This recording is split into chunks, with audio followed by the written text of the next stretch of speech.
So Darshan ಅವರ ಈ ಪ್ರಕರಣ ಖಂಡಿತ ನಿಮ್ಮ ಗಮನಕ್ಕೆ ಇದ್ದೇ ಇರುತ್ತೆ, ಮಾಧ್ಯಮಗಳಲ್ಲಿ ನೋಡಿರ್ತೀರ.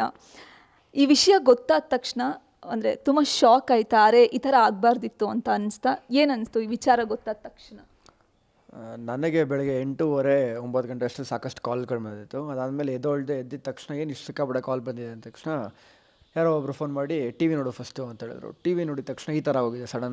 ಸಡನ್ನಾಗಿ ಶಾಕ್ ಅನ್ನಿಸ್ತು. ಯಾರೋ ಒಬ್ರು ಹೇಳಿದ್ರು ಈ ಥರ ಆಗಿದೆ ಅಂತ. ನಾನು ನಂಬಿಲ್ಲ. ಸಡನ್ನಾಗಿ ಟಿ ವಿ ಆನ್ ಮಾಡಿ ನೋಡಿದಾಗ ಸಿಕ್ಕಾಪಟ್ಟೆ ಶಾಕಿಂಗ್ ಅನಿಸ್ತು, ಒಂದು ಬೇಜಾರು ಅನಿಸ್ತು.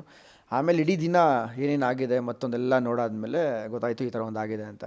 ಆಗಬಾರ್ದಾಗಿತ್ತು, ಒಂದು ಬ್ಯಾಡ್ ಟೈಮು ಆಗೋಯಿತು, ಬೇಜಾರು ಅನಿಸ್ತಿದೆ. ಎಲ್ಲರೂ ಕೂಡ ದರ್ಶನ್ ಅವರ ಜೊತೆಗಿನ ಒಡನಾಟ ಹಂಚ್ಕೊಳ್ತಾ ಬರ್ತಿದ್ದಾರೆ.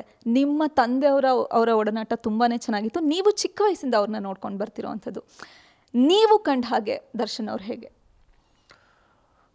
ನಾನು ಅದೇ ಪ್ರತಿ ಸರಿ ಹೇಳ್ತಾ ಇರ್ತೀನಿ, ನಾನು ಅವ್ರ ಸಿನಿಮಾ ನೋಡಾಗಲಿ ಮತ್ತೊಂದಾಗಲಿ ಯಾವತ್ತೂ ಫ್ಯಾನ್ ಆದವನಲ್ಲ. ಅವ್ರ ಒಂದು ವ್ಯಕ್ತಿತ್ವ ನೋಡಿ ಫ್ಯಾನ್ ಆದವನು ನಾನು. ಅವ್ರ ಮನುಷ್ಯತ್ವ ನೋಡಿ ಫ್ಯಾನ್ ಆದವನು. ಅವರು ಫ್ಯಾನ್ಸ್ಗಳನ್ನ ಪ್ರೀತಿ ಮಾಡೋ ರೀತಿ, ಅದಾದಮೇಲೆ ಎಲ್ಲ ಹೀರೋಗಳನ್ನ ಬೆಳೆಸ್ಬೇಕು, ಹೊಸ ಯಂಗ್ಸ್ಟರ್ಸ್ ಹೀರೋಗಳನ್ನೆಲ್ಲ ಬೆಳೆಸ್ಬೇಕು, ಜೊತೆ ಕರ್ಕೊಂಡು ಹೋಗಬೇಕು, ಇಂಡಸ್ಟ್ರಿ ದೊಡ್ಡ ಮಟ್ಟಕ್ಕೆ ಬೆಳಿಬೇಕು, ಮತ್ತು ಅವ್ರ ಫ್ರೆಂಡ್ಸ್ಗಳನ್ನ ರೆಸ್ಪೆಕ್ಟ್ ಮಾಡೋದು, ಆ ಪ್ರಾಣಿಗಳ ಮೇಲಿರೋ ಒಂದು ಪ್ರೀತಿ, ಅದೆಲ್ಲ ನೋಡಿ ತುಂಬ ಖುಷಿ ಅನಿಸುತ್ತೆ. ಅದನ್ನು ನಾನು ಕಂಟಿನ್ಯೂ ಮಾಡ್ಕೊಂಬರ್ತೀನಿ. ನಮ್ಮ ತಂದೆ ಅವ್ರದ್ದು ಫ್ರೆಂಡ್ಶಿಪ್ ಆಗಿರ್ಬೋದು, ಆನ್ ಸ್ಕ್ರೀನ್ ಆಫ್ ಸ್ಕ್ರೀನ್ ನೀವೆಲ್ಲ ನೋಡಿರ್ತೀರ. ಮಜಾ ಟಾಕೀಸು, ವೀಕೆಂಡ್ ವಿತ್ ರಮೇಶು, ಎಲ್ಲ ಇಂಟರ್ವ್ಯೂಸು, ಪ್ರೆಸ್ ಮೀಟ್ಸ್, ಪ್ರತಿ ಕಡೆಯೂ ಅವ್ರು ಹೋಗೋ ಅಂಥ ಫ್ರೆಂಡ್ಶಿಪ್ ಆ ಥರ.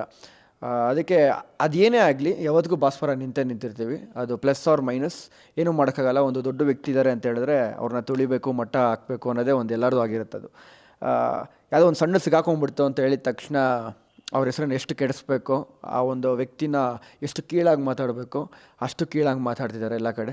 ಅದನ್ನೆಲ್ಲ ಕೇಳಿ ತುಂಬ ಬೇಜಾರು ಅನಿಸ್ತಿದೆ. ಗ್ಯಾರಂಟಿ ನ್ಯೂಸ್, ಸುದ್ದಿ ಖಚಿತ, ನ್ಯಾಯ ನಿಶ್ಚಿತ.